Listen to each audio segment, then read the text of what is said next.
बिस्मिल्लाहिर्रहमानिर्रहीम। अस्सलाम वालेकुम नाजरीन, आज हम पम्पकिन की चटनी बनाएंगे।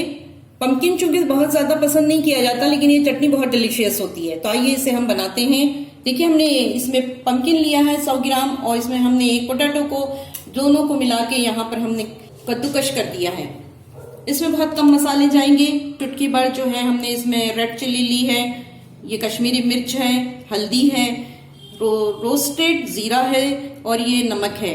फिर हमने इसमें कुछ रिंग्स लिए हैं प्याज के, और ये यहाँ पर कोकनी मसाला, ये खास इंग्रेडिएंट है। इसका डिस्क्रिप्शन बॉक्स में आप देख सकते हैं, हमने इसकी रेसिपी दी है।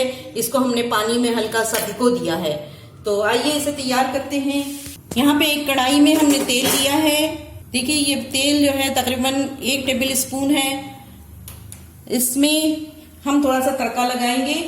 ये कलौंजी है, राई के दाने हैं, इसमें मेथी दाना जाएगा और जीरा। अब इसमें हम ये प्याज डाल देंगे, इसको हल्के से सौता करेंगे। अब हम इसमें पम्पकिन डाल देंगे, पम्पकिन प्लस पोटैटो। ये बहुत झटपट बनने वाली रेसिपी है, इसको बहुत शौक से खाया जाता है।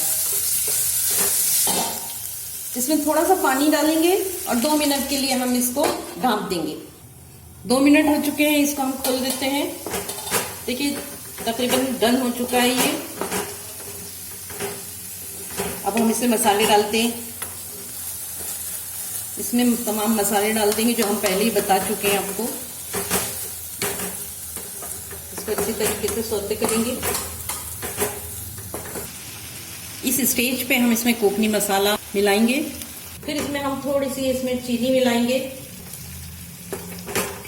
तो इसके जायके को बहुत बढ़ाता है। एक तरीके से आप इसको सांभर के तौर पे भी खा सकते हैं राइस के साथ। देखिए, इसकी बहुत ही अच्छा फ्लेवर आ रहा है। नाजरीन, हमने इस तैयार पम्पकिन चटनी को, या आप इसे सांभर भी कह सकते हैं, अगर इसमें आप आधा कप पानी डालना चाहें तो इसमें डाल सकते हैं और इडली के साथ इसे खा सकते हैं। हमने चपाती के साथ इसे परोसा है, और आप इसे पराठों के साथ भी दे सकते हैं। ये तैयार है, बिल्कुल बहुत ही ज़्यादा डिलीशियस और झटपट बनने वाली रेसिपी। आप इसे इस्तेमाल कीजिए। अपने मेहमानों को भी आप इसे पेश कर सकती हैं स्टार्टर के तौर पे इडली के साथ, और फिर इसका जो है मज़ा लीजिए। अल्लाह हाफिज़।